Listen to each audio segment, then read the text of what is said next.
Buenas tardes, maestra y compañeros. Nosotros somos el equipo 1 y vamos a hablar sobre la estructura del sistema educativo. Mi nombre es Esmeralda Torres. Mi nombre es Victoria Hernández. Hola, mi nombre es Carla Giovanna López Flores y soy Mi nombre es Catherine Pérez. de lo que es una estructura. Se refiere a la disposición y distribución de las partes de un todo, cuyo orden y relación entre sí permiten el funcionamiento de un determinado sistema. Cada elemento tiene una función específica y una correlación con los demás elementos que lo componen. Se hace así posible que el sistema sea con un objetivo en sí y cumpla con sus propósitos. Para entender un poco mejor el tema, hablemos sobre el sistema educativo. ¿Qué es el sistema educativo, mejor dicho? Es básicamente una estructura de enseñanza integrada por instituciones y organismos que regulan, financian y prestan servicios para el cumplimiento de la educación según políticas y estructuras que dicten el Estado de un país. Ahora hablemos sobre la estructura del sistema educativo. El artículo 17 de la Ley de Educación Nacional nos dice que la estructura del sistema educativo nacional comprende 5 niveles y 8 modalidades. Los niveles, como ya conocemos, son educación inicial o preescolar, educación primaria, educación secundaria, educación media superior y educación superior al final, o como ya la conocemos, la universidad. Y las modalidades que vendrían siendo opciones organizativas y o curriculares de la educación dentro de los niveles ya mencionados, tenemos la educación técnico-profesional, la educación artística, educación especial, educación permanente de jóvenes y adultos, educación rural, educación intercultural bilingüe, educación en contextos de privación de la libertad y educación domiciliaria y hospitalaria. Las leyes y normas que rigen el sistema educativo mexicano o la estructura del sistema educativo son tres, o las tres principales. Es la Constitución Política de los Estados Unidos Mexicanos de 1917. Ahí hay dos artículos que nos hablan de la educación. El primero es el artículo tercero, que especifica que todo niño tiene derecho a una educación básica, que es primaria, secundaria y preescolar. Y en el artículo 31 nos habla acerca de que los padres tienen la obligación de llevar a sus hijos a una escuela donde ellos puedan recibir una educación básica. La Ley General de Educación de 1993 nos explica acerca del artículo tercero de la Constitución. Ahí refuerza y aplica algunos principios que vienen establecidos. También nos habla de cómo el presidente tiene la obligación con la Secretaría de Educación Pública, o sea, la SEP, de proporcionar el material adecuado para la educación, como los planes de trabajo y las reformas o todo lo que se vaya a manejar acerca de la educación.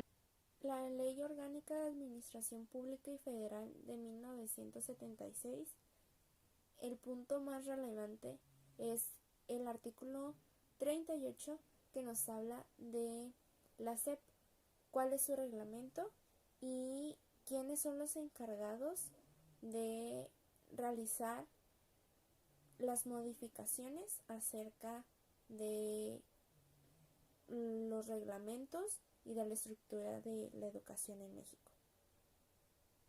Los principios y objetivos que tiene el sistema de educación mexicano es que la educación que ofrezca el Estado debe de ser laica y gratuita. ¿A qué se refiere?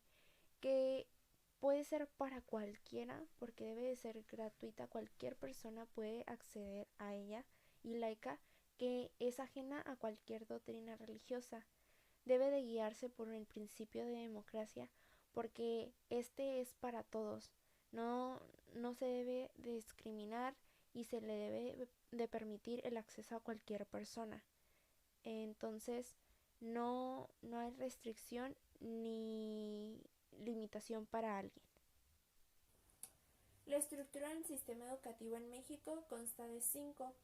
La primera es educación preescolar, educación primaria, educación secundaria, educación preparatoria o de bachillerato y educación universitaria.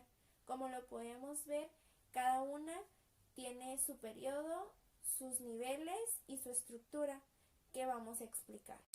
La educación preescolar es el ciclo formativo que va previo de la educación primaria obligatoria.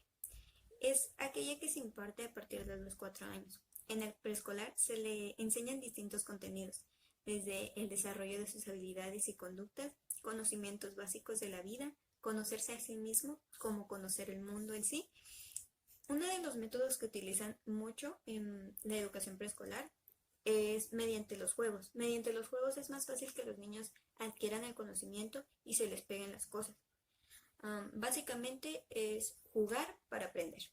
La educación preescolar privilegia mucho el juego y la socialización. En esta etapa educativa se ven reflejados muchos de los objetivos, desde el desarrollo de las habilidades expresivas, el amor por el aprendizaje, también promueve el juego, desarrollan las capacidades de expresión y comunicación, tanto verbales y no verbales. A las no verbales me refiero a las que son desde el movimiento, la música, las expresiones plásticas, la literatura, entre muchos otros. También favorece la formación corporal y motriz de los niños. Lo que tiene la educación preescolar en niños es que aprovecha a estimular las capacidades cerebrales y expande los conocimientos de los niños. También ayuda a la socialización, a estar en conjunto con su entorno y a conocerlo. Y también desarrollan habilidades matemáticas, lingüísticas, de música, entre otros. La educación primaria se imparte a los niños a partir de los 6 a los 14 años. Es la segunda de la estructura del sistema educativo. Tiene 3 servicios o modalidades, que es la general, indígena y cursos comunitarios. Básicamente son diversos formatos que tienen para impartir esta educación. La Ley General de Educación y la SEP establece que los planes y los programas están hechos para la educación primaria pública y privada, no hacen distinción de ninguna. Entonces, tanto escuelas públicas pueden dar clases a primarias como privadas. Las asignaturas se dividen en 2. Las de primero y las de segundo grado. Estas consisten en que el niño pueda adquirir un conocimiento básico del español, de las matemáticas, del conocimiento del medio, de la educación artística y educación física. De tercero a sexto grado ya se anexa historia, geografía y formación cívica y ética para que agreguen un contexto histórico, geográfico y cívico de el niño. Básicamente son las materias curriculares que están en el nivel de primaria. El propósito de estas asignaturas es organizar la enseñanza y el aprendizaje de los contenidos básicos del alumno de 6 a 14 años. Básicamente buscan que desarrollen sus habilidades intelectuales y sus hábitos, formando en sí a un niño en proceso de un aprendizaje continuo, con conocimientos acerca de matemáticas, español, del medio ambiente, que son asignaturas como ciencia, historia, geografía, formación cívica y ética, que el niño tenga un conocimiento de todo esto para que pueda aspirar a finalizar primaria y pasar a secundaria.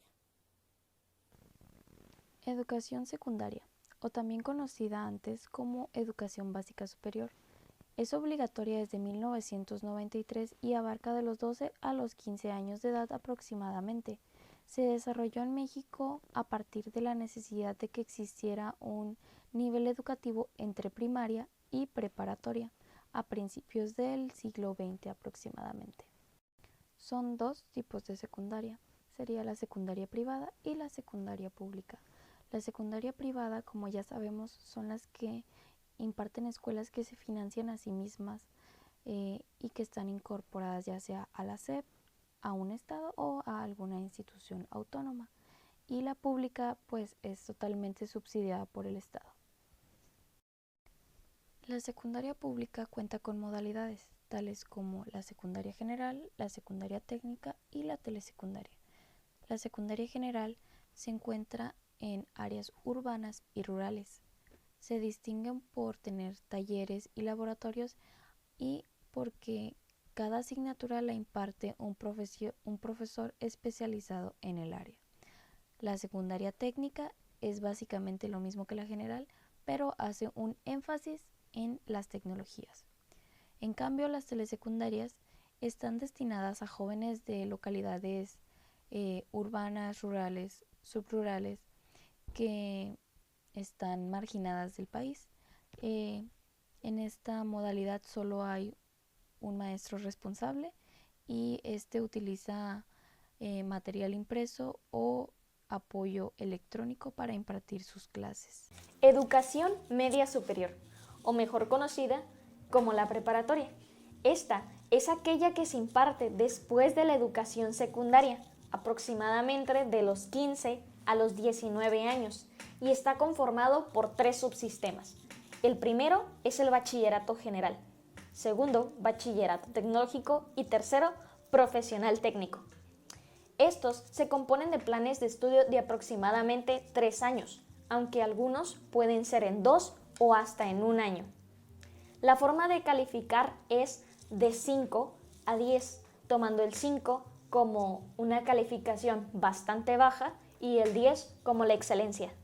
El bachillerato general tiene como objetivo el preparar a sus estudiantes para continuar con sus estudios superiores. Además, comprende de conocimientos científicos, técnicos, humanísticos, además de enseñarles la metodología de la investigación y el lenguaje. En esta misma rama entra lo que es la preparatoria abierta. Bachillerato tecnológico. Este busca que el egresado tenga conocimientos por lo menos de una rama tecnológica, además de tener los conocimientos del bachillerato general. Se espera que sus egresados puedan relacionar los conocimientos científicos, técnicos y culturales en su medio ambiente, y su objetivo principal es ayudar a que el estudiante se le facilite el entrar en el ámbito laboral. El bachillerato profesional técnico se imparte como carrera y ofrece la formación profesional técnico certificado en diversas especialidades. Tiene como propósito el preparar a sus alumnos para ser supervisores, controladores o evaluadores de procesos de producción en la vida laboral. Uno de los principales tipos de bachilleratos con los que contamos, como ya mencioné, es el bachillerato general. Les daré 3 ejemplos de este. El primero es el Colegio de Bachilleres, Colbach. El segundo, la Escuela Normal Preparatoria, ENP de la UNAM. Y el tercero, el Colegio de Ciencias y Humanidades, CCH, también de la UNAM. Después contamos con el bachillerato tecnológico, como es el CEBETIS, Centros de Bachillerato Tecnológico, Industrial y de Servicios. El segundo ejemplo es el Centro de Bachillerato Tecnológico Agropecuario, el CBTA. Y el tercero es el Centro de Estudios Tecnológico, Industrial y de Servicios, que es el CETIS. Finalmente, tenemos el profesional técnico, y en este encontramos al Centro Nacional de Educación Profesional Tecnológica, mejor conocido como el CONALEP. Pero si a alguien le gustaría buscar más tipos de bachilleratos y cuál es el que se le acomoda más según su tiempo, su opción, o si trabaja o tiene algunos otros deberes, aquí abajo contamos con una liga, donde la SEP te da opciones sobre los bachilleratos y tipos de preparatorias a las que te puedes ajustar. Como algo extra, encontré un libro nombrado Uso y organización del tiempo en aulas de educación media superior, precisamente centrado en el tema de preparatoria, donde vienen consejos bastante efectivos, como el aprendizaje efectivo, y lo que necesitas para que éste sea perfectamente implementado, como es la cantidad de enseñanza, la aptitud que tienen los alumnos y la capacidad del alumno en ciertas especificaciones, además de otros puntos como son cómo organizar tu tiempo, cómo motivar a tus alumnos y algunas habilidades y expectativas que puede tener el maestro sobre el alumno. Si gustan obtener más información, aquí les dejo en formato APA cómo buscar el libro. Bueno, la educación superior, o mejor conocida como universidad, es la que se imparte después de la educación media superior. En promedio, la edad de ingreso a dicha etapa es de los 18 a los 19 años de edad. Aquí puede variar un poquito. Puedes estar ahí un poco antes o puedes estar después. Y bueno, te preguntarás cuál es la función de la universidad. Su función es transformar ciudadanos capaces de cambiar el mundo. Y también una de las funciones muy importantes de la universidad es formar al ser humano en lo superior y para lo superior. La educación superior comprende, por así decirlo, de 6 etapas. La primera de ellas es el técnico superior universitario o el profesional asociado. Aquí tú vas a estudiar aproximadamente unos 2 años. De ahí tú vas a hacer tu licenciatura. Ahí tú vas a estudiar unos 4 o 5 años. Después sigue lo que es el posgrado. Y el posgrado incluye lo que es la especialidad, que es 1 año, la maestría, que son 2 años, y el doctorado, que son 3 años. Bueno, por último, vamos a ver los tipos de universidades, las cuales serían 2, públicas y privadas. Las públicas son las que en su mayor parte son gestionadas y financiadas por el gobierno. Estas tienden a ser más accesibles para los estudiantes. Y por el otro lado tenemos a las privadas. Las privadas son las que no están gestionadas por ningún gobierno y no reciben ningún tipo de financiamiento público.